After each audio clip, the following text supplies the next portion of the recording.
یہ واقعہ ایک ایماندار درزی امبوا کے بارے میں مشہور ہے جو ایک چھوٹے سے گاؤں میں رہتا تھا۔ امبوا اپنی دیانتداری اور محنت کے سبب پورے گاؤں میں جانا جاتا تھا۔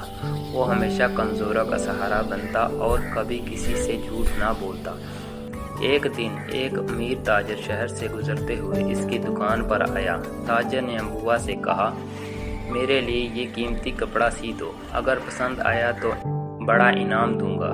امبوا نے کپڑا لیا اور ناپ تول کے بعد وعدہ کیا کہ تیار ہوگا، مگر رات کو گاؤں میں تیز بارش اور آندھی آئی جس سے اس کی دکان کی چھت گر گئی اور کپڑا بھیگی مٹی میں خراب ہو گیا۔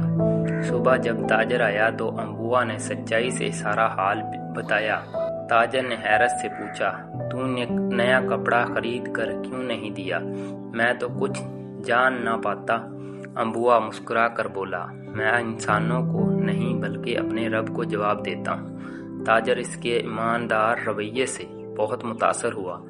اس نے نہ صرف اسے معاف کیا بلکہ انعام کے طور پر نیا کپڑا اور سونا بھی دیا۔